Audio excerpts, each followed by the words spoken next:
Guys, good morning. This is Dash from Bloom Where You're Planted, and I haven't uploaded a video in a while. I stepped back and took some time off, and in just a minute I will tell you why, share more of that with you. But for now, let me catch you up on what's been going on. Here in Dallas, Texas, the front yard garden is just bursting with growth. This is the favorite time of year for gardeners here in Dallas. Look at all that food. So we'll walk together in the garden in just a little bit and check out what's growing. First, let's let the chicks out.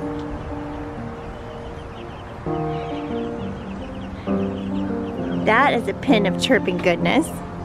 Am I right?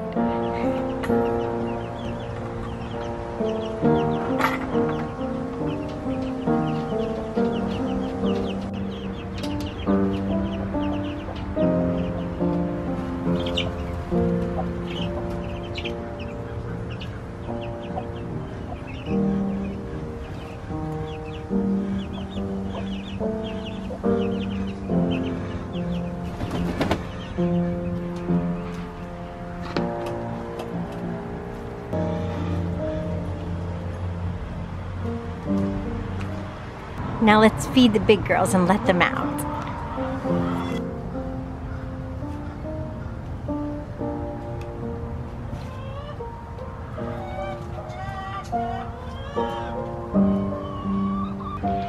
In case you're wondering when I'm feeding my girls, I ferment my chicken food. So I will leave a link in the description for a video about that. Now let's let these egg-laying divas out into the morning.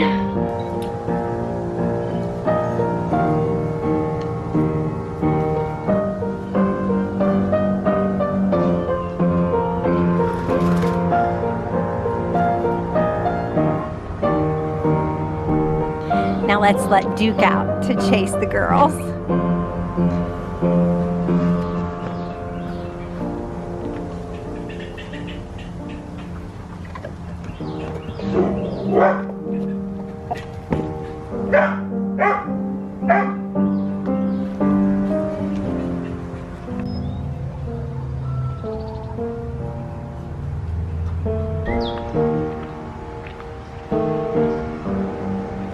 Getting nest box all rinsed out and ready because we are about to have babies in the next few days.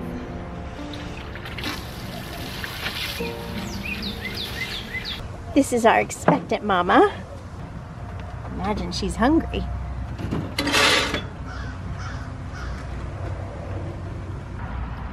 Now that I have caught you up on the farm, I want to catch up on what's been going on with me and why I kind of took a step back from doing videos for a bit. Some of you might know that I was on a podcast a couple weeks ago with Harold Thornbrough at the Modern Homesteading podcast, and that was really fun. I really enjoyed it. I love the way Harold does his podcast. It's so comfortable, just like talking to a friend. It was really fun. So I will leave a link in the description, the video description, if you want to go listen to that. And during that, I kind of told my story, and my story just involves a lot of my father. It's the whole reason I started homesteading was in answer to a prayer that I could feed my family. I wanted to be able to feed my family, and I asked God to help me with that, and just walking with him the marvelous journey that he's taken me on in homesteading and growing my own food. So my story is all wrapped up in my father. So even before the podcast, I emailed Harold and I said, you know, expect an attack from the enemy, because Satan is not going to want this story to get out there. And because it says in Ephesians 6, says, you know, we're not dealing with the physical things of this world. We're not dealing with rulers and earthly things, but there is, behind the scenes, there's a spiritual battle going on. We're dealing with evil forces in the heavenly realms. So, and then it says, put the armor of God on. It continues to say, get your armor of God all situated so that you can withstand this spiritual battle that we're constantly going through. And when I say Satan, I mean sin. I don't mean like some costumed demon is going to be attacking me. I mean my sin, my fear, can all play a part in whether that story gets out there or not. So I thought I was all prepared for an attack, and I thought I had my armor all situated, but Satan kind of has a way of coming in the side door where you don't expect him. Anyway, it came to my attention that a couple of my young kids, were really suffering during this time and really struggling, and I did not even see it. I think this has been hard on all of us, but I think for our young people it's been really difficult. They have so much energy and they're so social, and then to say, you know, put a stopper on that energy, don't socialize, is just really difficult. In a difficult time already, I guess. I got some blackbirds flying over the garden, and I know Burton Guster is out, so my rabbit. So I was distracted by that, but I see him, he's fine. So yeah, I didn't see it. And you know what? Sin can really muddle things, can't it? It can distract us from what is really happening, and it can distract us from what is important. I'm just gonna pop into the garden and check on Burton Guster and make sure he's doing okay in there. You can come with me.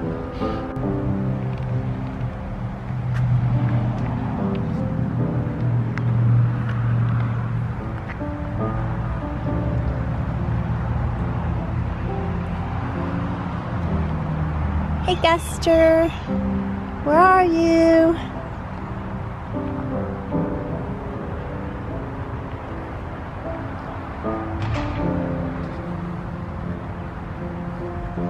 There you are. What you snacking on? Hey buddy.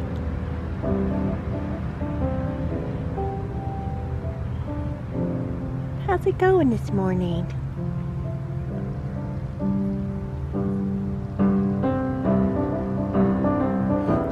Say hi? Not today? Okay.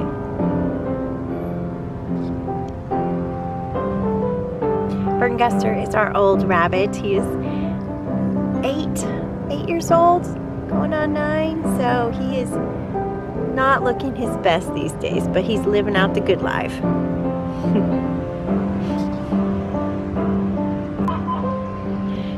So I found myself caught up in sin.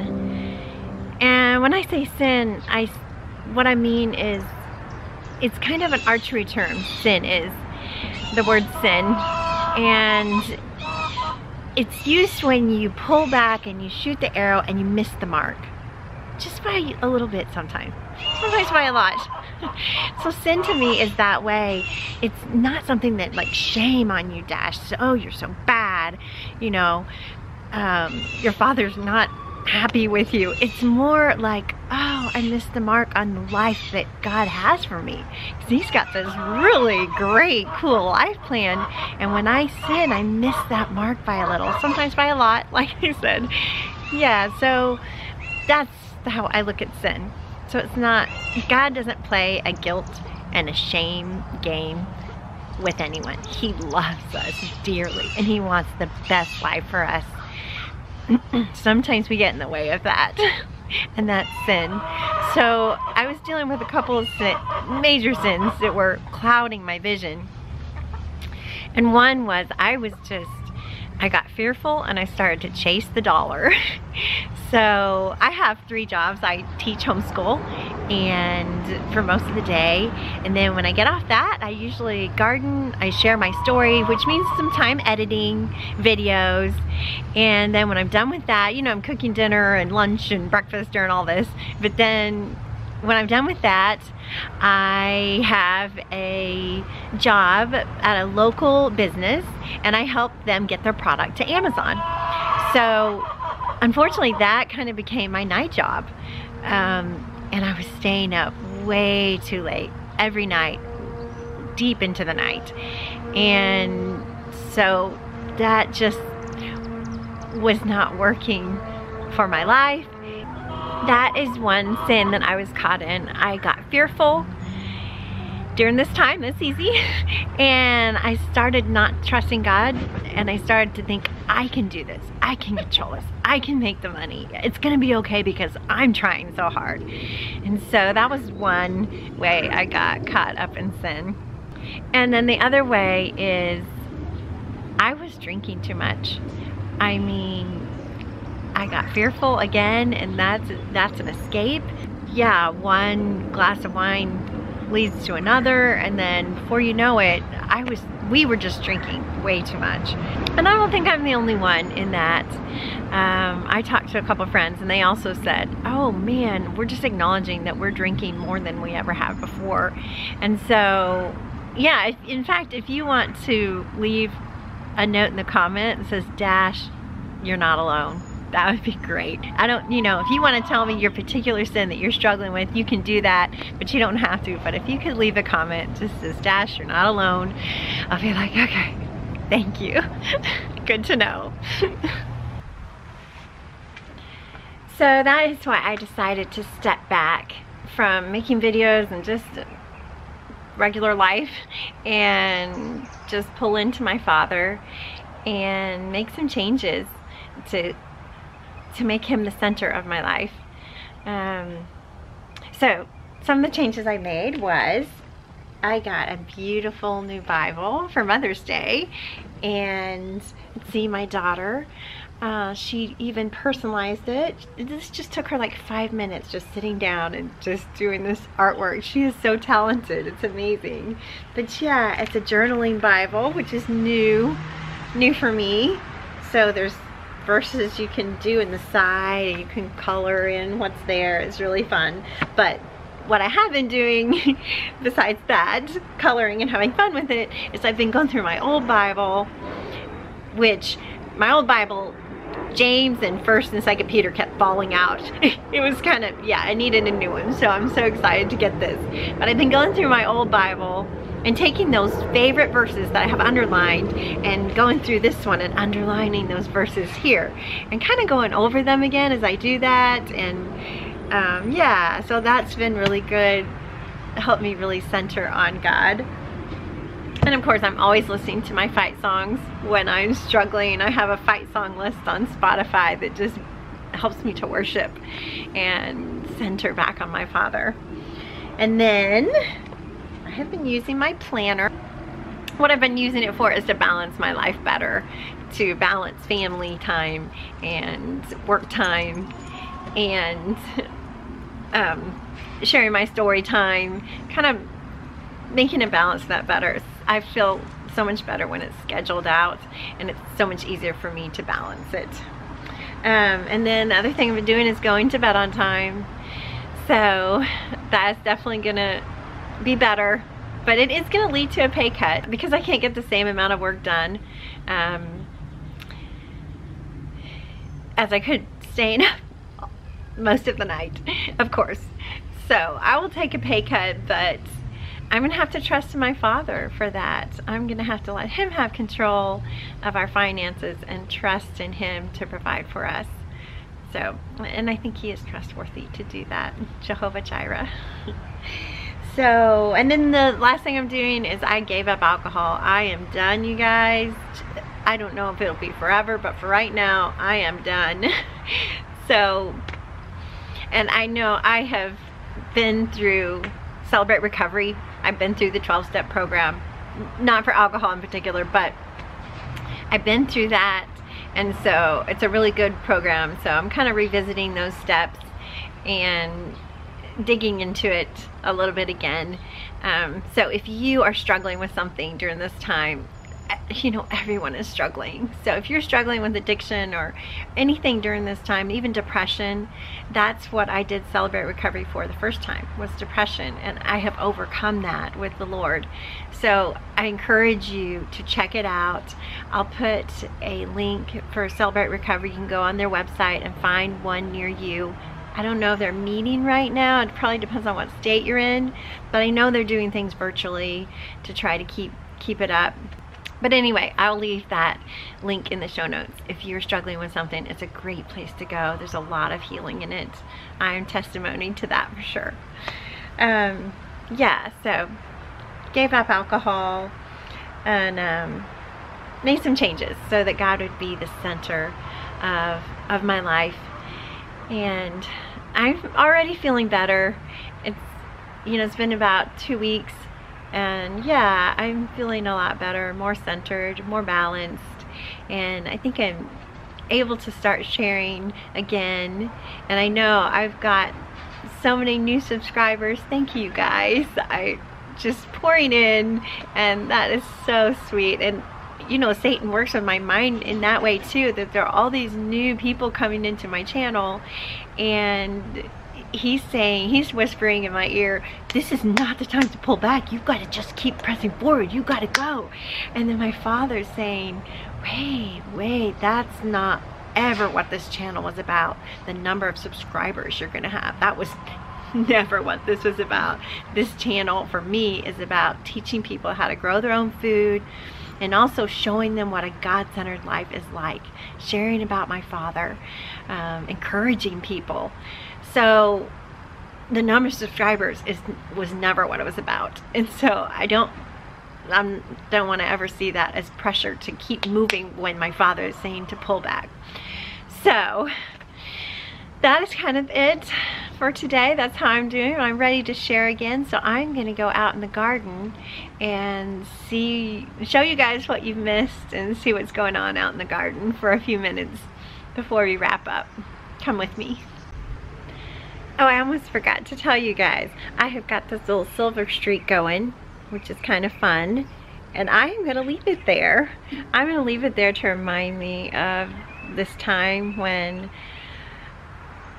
Satan attacked in a way I wasn't really expecting with sin, and I went to my father and he fought for me. We fought together and we beat Satan. Yep, I'm just going to leave it as a reminder. So that'll be fun. All right, let's go out in the garden. I have got these beautiful flowers greeting me each morning. Aren't they beautiful? And they just came up by accident. I know. My father loves me.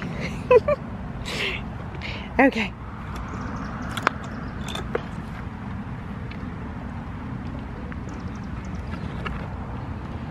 Well, first of all, my ground cherries are doing great.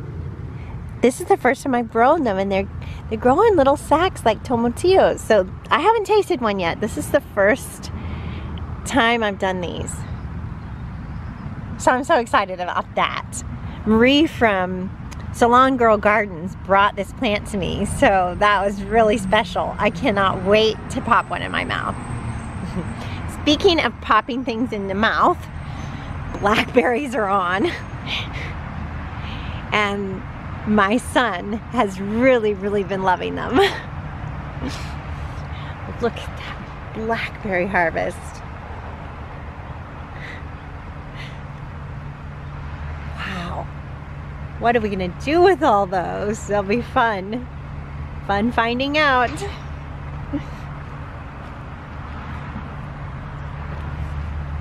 All right, my container tomatoes are doing great. Look at those tomatoes, you guys. I haven't gotten to taste a ripe one yet, but definitely got a lot coming on there. Every single plant does. And I've got a lot of plants. So that is really fun. Oh, look at that big one. This one's kind of toppling over. So I might need to get some stakes and stake them up. That is a good idea. Maybe put them a little closer to the fence so they can just lean on the fence. Maybe that's what I'll do. Look at all those tomatoes, you guys. I will leave a link for this variety. It's called Tasmanian Chocolate. And I did them in 5-gallon buckets with drainage holes in the bottom. I forgot to tell you guys about the drainage holes. So I've got about 5 quarter-size holes down there in the bottom. And then we've got, oh, this is fun. Elephant garlic puts up these beautiful purple bulbs. And I just love them. It looks like something out of Dr. Seuss. Let's see what else. Peppers are just getting moving. A lot of people have talked to me about peppers, leaving me questions. And peppers really like the heat.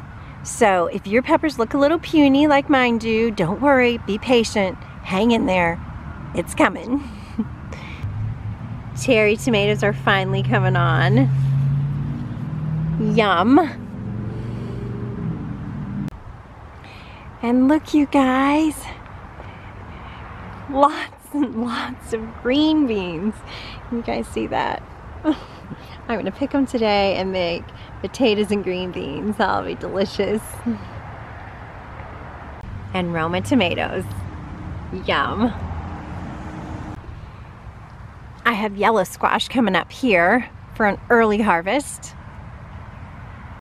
And then trumpet squash coming up here to go on my trellis for a later harvest. This is one of the squash vine resistant varieties. I'll leave the link. And look, my carrots have gone to seed. Who knew that's what carrots look like when they go to seed? And here's my lettuce seeds, so I need to harvest these soon. Butter crunch lettuce and a red sale lettuce. I'll bring you guys along when I do that. And the garden is filled with really yummy smelling basil. Pesto, I see pesto in my future. Now I want to show you something that isn't going well in the garden. And that is this tomato variety. So let me show you how it looks. This variety is called Cosmic Eclipse. And as you can see, it is just dying. And the one next to it is Cosmic Eclipse also. And it is not looking good. But the one next to it is this Tasmanian Chocolate. If you can see, it is doing amazingly well. So that tells me something about my soil. I get tons of questions about how to grow tomato plants, and a lot of new gardeners are frustrated because they see this dying plant and they think, what did I do wrong? Did I not water it? Did I water it too much? Did I not give enough fertilizer? You know, what did I do wrong? And they'll ask me questions, and I just want to say that sometimes you did everything right. Sometimes it's a disease in your soil. So some of these heirloom varieties are not resistant against diseases in the soil. Some of the hybrid varieties are resistant to these diseases. So the more initials you have after the tomato name, like it might say Super Fantastic Hybrid Tomato, and it might have VF, MC, I don't know. Anyway, the more initials you have after that tomato name are the more varieties that it's resistant to. I mean, the more diseases, soil diseases, that it is resistant to. So that's one of the advantages of hybrid tomatoes. You cannot save the seed. You know, the seed will not come true. They will not be the same as the mother plant. But that's one of the advantages of hybrids. So I don't just do heirloom for that reason. I do some hybrids that are disease resistant, and they do well for me. So I tried out this heirloom this year, this Cosmic Eclipse, and it's probably not going to be a good one for me because there is disease in the soil that it is susceptible to. And like the one on the end, the Tasmanian chocolate, seems like it is not susceptible for that same disease. So that's going to be a good one for me. So sometimes it's just trial and error, and you didn't do anything wrong. And the only thing you can really do about soil diseases is you can rotate your crops. But my garden is small enough. It seems big, but it's so small that I can't, it's not big enough to rotate my crops all the time, enough to leave enough time in between beds to rotate my crops. So it's really the only thing you can do. Or you can plant in containers. So you can use new soil every year, like planting in the containers like I did. So that's one option. Just don't take soil out of your garden. Do a new soil mix so that they'll have fresh soil that you know is disease-free. So that's one way to do it. But you have to buy a particular container type variety tomato, or it'll just get so big it'll overwhelm everything and fall over. All right, well, I just want to share that with you before I go, because I don't want you to be growing your tomatoes and think, what am I doing wrong, Dash? I think I did everything right. Maybe you did. Maybe it's just a disease in your soil, and that's not the variety for you. All right, you guys, that's it for today. I look forward to seeing you again in the garden. Bye now.